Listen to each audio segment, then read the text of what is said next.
Muchos niños tienen imaginaciones vívidas y les encanta inventar historias que no son más que extrañas y elaboradas fantasías surgidas de una mente infantil inocente. Pero, ¿y si las historias que cuentan son demasiado reales y demasiado detalladas? ¿Y si lo que describen no podría haber salido de la mente de un niño de apenas 2 o 4 años? Entonces surge la pregunta, ¿de dónde podrían haber aprendido esto? No saben leer ni escribir, y la única televisión o películas que han visto probablemente sean caricaturas o programas infantiles. Estos niños especiales eran capaces de recordar eventos, lugares, fechas y nombres de personas con una precisión increíble. Pero, ¿cómo podría toda esta información provenir de alguien tan joven e inocente? A continuación, presentamos 5 historias asombrosas de niños que tienen algo más que una simple imaginación vívida. Número 5. Robinson Luke Roman era un niño pequeño de Cincinnati, cuyos padres notaron un comportamiento extraño cuando tenía 2 años. Era extremadamente cuidadoso con la seguridad en casa, se preocupaba mucho al cruzar la calle y era sensible a las bebidas demasiado frías o calientes. En general, cosas que normalmente no preocuparían a un niño de su edad. Pero lo más extraño fue que se obsesionó con el nombre Pam. Decía cosas como, yo solía tener el cabello así o yo tenía aretes como esos. Finalmente, sus padres le preguntaron, ¿de dónde sacas estas ideas tan raras? ¿Quién es Pam? Su respuesta los dejó completamente impactados. Yo era Pam, pero morí, fui al cielo y luego volví como un niño pequeño. Cuando le preguntaron cómo había muerto, él respondió, en un incendio.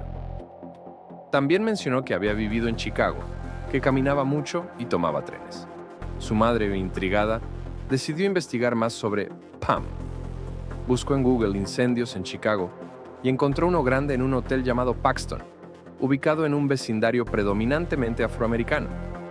Al revisar la lista de víctimas, descubrió que una mujer negra de 30 años, llamada Pam Robinson, había muerto en ese incendio en 1993, tras caer desde el edificio en llamas. Para comprobar si su hijo realmente sabía algo, sus padres le mostraron varias fotos mezcladas con la de Pam Robinson. Sin dudarlo, Luke señaló la foto de Pam Robinson, la mujer negra que aseguraba haber sido en su vida anterior. Número 4. Cameron Macaulay. Cameron era un niño escocés de Glasgow que creía haber vivido una vida pasada en una pequeña isla llamada Barra, ubicada en las Hébridas exteriores de Escocia. Desde los 2 años, le contaba a su madre que había sido un niño en Barra y que de repente había caído en esta vida. A medida que crecía, sus relatos se volvían cada vez más detallados, pero su madre no podía entender cómo su hijo conocía ese lugar remoto, ubicado a más de 200 millas de Glasgow, y al que solo se podía llegar en avión en un vuelo de 1 hora.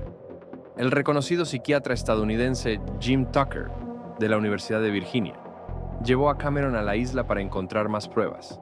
Cameron había descrito una casa blanca de una sola planta donde vivió, ubicada en la costa, con una puerta que daba directamente a la playa, y en la orilla había pozas de agua entre las rocas. Dijo que había vivido en la casa con otros niños y un perro blanco y negro, y que los aviones aterrizaban en la playa. También aseguró que su padre se llamaba Shane Robertson y que había muerto atropellado por un coche. En varias ocasiones, Cameron decía que extrañaba mucho a su familia de Barra y a su madre anterior, hasta el punto de ponerse muy angustiado. Cuando finalmente llegaron a la isla de Barra, Cameron inmediatamente sintió que estaba en casa y comenzó la búsqueda de la Casa Blanca en la que afirmaba haber vivido. Mientras conducían por la isla, Cameron señalaba ciertos puntos de referencia y parecía familiarizado con el entorno. Los residentes locales, basándose en sus descripciones de la Casa Blanca y los aviones aterrizando en la playa, le indicaron una zona en el norte de la isla. Al principio, su búsqueda parecía no dar resultados, hasta que, a la mañana siguiente, recibieron una llamada del Centro de Patrimonio Local, donde les informaron que habían localizado una Casa Blanca en la parte norte de la isla, asociada con el apellido Robertson. Descubrieron que la familia Robertson no vivía en la isla, pero solía alquilar esa casa en los años 60 y 70. Cuando finalmente llegaron a la casa, Cameron, que normalmente era muy hablador, se quedó en silencio. La realidad de su supuesta vida pasada estaba ahora justo frente a él. Al inspeccionar el lugar, encontraron que era una casa blanca de una sola planta, ubicada en la costa. La puerta daba directamente a la playa. Había pozas de agua entre las rocas en la orilla. Los aviones realmente aterrizaban en la playa. Todo coincidía exactamente con la historia de Cameron. Carl Eden nació en Middlesbrough, Inglaterra, en 1972. Desde muy joven, afirmó tener recuerdos de haber sido un piloto de combate alemán en la Segunda Guerra Mundial y sentía una gran fascinación por la música del compositor alemán Johann Strauss. Desde una edad temprana, sus padres notaron que era muy diferente a sus dos hermanos, no solo en personalidad, pues era un niño difícil, sino también en apariencia. Mientras que el resto de su familia tenía cabello oscuro, Carl era rubio fresa y tenía ojos azules. Por supuesto, esto no parecía algo inusual, ya que algunos niños pueden parecerse a sus abuelos o primos, pero lo que realmente desconcertó a sus padres fue lo que Carl decía cuando era niño. A los 3 años, afirmaba que había vivido otra vida como piloto de combate y que murió cuando su avión se estrelló durante una misión de bombardeo sobre Inglaterra. Incluso describió a su madre de su vida pasada, diciendo que era una mujer regordeta, con el cabello recogido en un moño. Antes de los 5 años, ya dibujaba paneles de instrumentos de una cabina de avión y explicaba qué parte del avión había que presionar para liberar las bombas. Carl aseguraba que volaba un Messerschmitt Bf 110, un avión de combate alemán. Su padre, escéptico, investigó sobre aviones alemanes, esperando demostrar que Carl estaba equivocado. Al principio, creyó haber atrapado a su hijo en una mentira, cuando le dijo que ese modelo de avión no existía. Sin embargo, al buscar más a fondo en la biblioteca, descubrió que el Messerschmitt Bf 110 sí existía, tal como Carl había dicho. Lo más extraño era que Carl nunca había visto películas sobre la guerra ni libros sobre aviones en su casa. Aún así, parecía saber detalles muy precisos sobre la Segunda Guerra Mundial y los aviones alemanes. En una de las pocas ocasiones en que su familia vio una película de guerra, Carl señaló errores históricos sobre los uniformes alemanes. Incluso mencionó que el distintivo de un oficial estaba en el lado incorrecto del uniforme. Cuando lo verificaron más tarde, descubrieron que Carl tenía razón. En otra ocasión sorprendente, Carl relató con detalles cómo había muerto en su vida pasada. Dijo que estaba volando a baja altitud, perdió la conciencia y cuando despertó, fue justo antes de chocar contra un edificio. Afirmó que perdió una pierna y murió desangrado. Desde niño, Carl solía decirle a su hermano que no viviría mucho tiempo y que moriría desangrado a una edad joven. En 1995, a la edad de 23 años, Carl fue apuñalado por un compañero de trabajo y murió desangrado, tal como había predicho. Para hacer la historia aún más extraña, pocos kilómetros del lugar donde Carl fue asesinado, se encontraron los restos de un avión bombardero alemán y los cuerpos de su tripulación. El piloto de aquel avión se llamaba Heinrich Richter y murió a la misma edad que Carl, en la misma área donde Carl falleció. Cerca del cuerpo del piloto se encontró un anillo con la letra P. Carl había mencionado en su infancia que en su vida pasada tenía un hermano y que su nombre era Peter. Los restos del piloto alemán fueron enterrados en el mismo cementerio que Carl, donde sus padres asistieron al funeral. En ese momento, sintieron que estaban enterrando a 2 hijos, pero también sintieron que por fin habían encontrado la paz. Nicola Bird. Nicola Bird nació en Keighley, West Yorkshire, Reino Unido, a finales de la década de 1970. En 1983, le regalaron un perro de peluche al que llamó Muff, el mismo nombre que, según ella, había usado para su muñeco en su vida pasada cuando era un niño. Sus padres estaban confundidos y le preguntaron de qué estaba hablando.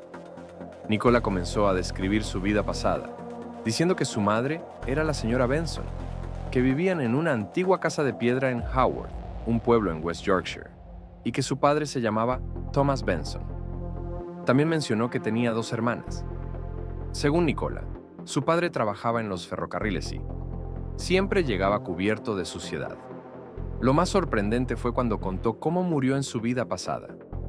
Dijo que, siendo niño, se metió en las vías del tren, se le quedó un pie atrapado entre los rieles y fue atropellado por un tren de vapor.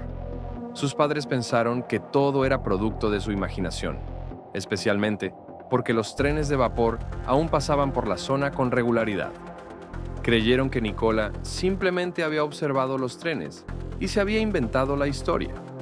Además, en esa misma línea ferroviaria, se había filmado la película Los niños del ferrocarril, ambientada en la época victoriana. En la película, un niño intenta evitar un accidente de tren y se queda de pie sobre las vías.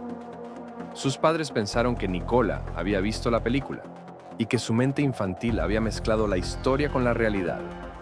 Para resolver el misterio, decidieron viajar a Haworth. Cuando llegaron, no tenían idea de dónde estaban, pues nunca antes habían visitado el lugar. Sin embargo, Nicola los llevó directamente hasta una antigua casa de piedra, diciendo que allí había vivido. Intrigados, sus padres buscaron en los registros de la iglesia y descubrieron que, efectivamente, una familia llamada Benson había vivido en Haworth. El padre trabajaba en el ferrocarril y tenían un hijo nacido en 1875. Investigaciones adicionales confirmaron que la familia Benson había vivido exactamente en la casa a la que Nicola los había llevado. En el censo de 1881, aparecían la madre, el padre y 2 hijas, pero ningún hijo. El motivo: había muerto en las vías del tren a una edad menor de 6 años, exactamente como Nicola lo había descrito. Ryan Hammonds. Ryan Hammonds era un niño de 10 años de Muscogee County, Oklahoma. Cuando tenía solo 4 años, comenzó a tener pesadillas recurrentes sobre cosas que no podía explicar. Un día, fue con su madre y le dijo que recordaba haber vivido hace muchos años en Hollywood, donde había sido bailarín y actor. Su madre, Cindy Hammonds, afirma que las historias de su hijo eran tan detalladas que un niño de su edad no podía haberlas inventado. Uno de los recuerdos más impactantes fue cuando Ryan mencionó que en su vida pasada había tomado vacaciones lujosas, se había casado 5 veces y que había conocido a la actriz Rita Hayworth. Ryan hablaba de la época dorada de Hollywood, específicamente de los años 30 y 40.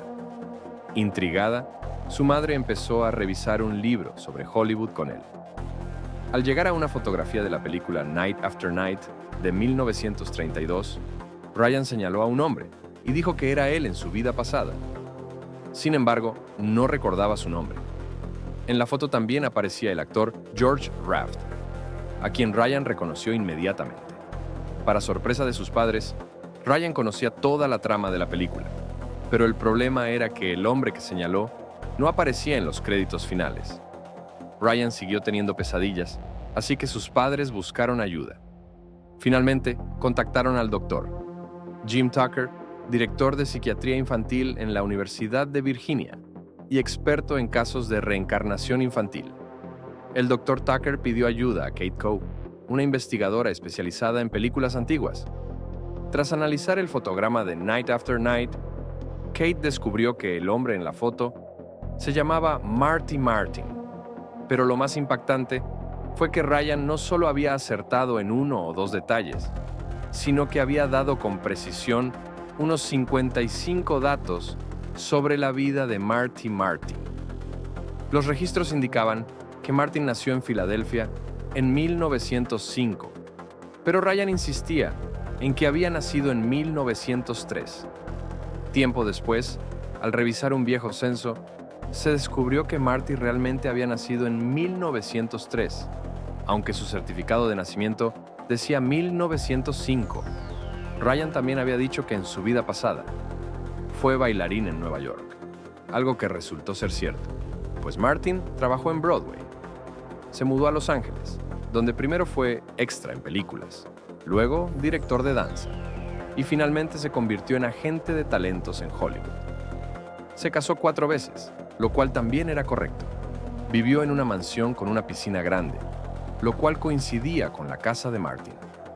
Era un gran aficionado al sol y la playa, algo que fue confirmado por fotos antiguas de Martin junto a varias mujeres en la playa. Poseía autos de lujo, y los registros confirmaron que tenía un Rolls-Royce hecho a medida. Tenía varios pianos en su casa, exactamente como Ryan lo había descrito. Su última dirección tenía la palabra Rocket, y la casa donde Marty Martin vivió hasta su muerte estaba en 825 North Roxbury Drive. La familia Hammonds quedó atónita al ver que casi todo lo que Ryan decía sobre su vida pasada era cierto. ¿Y tú qué crees? ¿Es reencarnación? ¿Existe una segunda oportunidad? ¿Por qué estos casos ocurren solo en niños? Déjanos tu comentario, no te olvides suscribirte y dar tu like. Hasta el próximo misterio.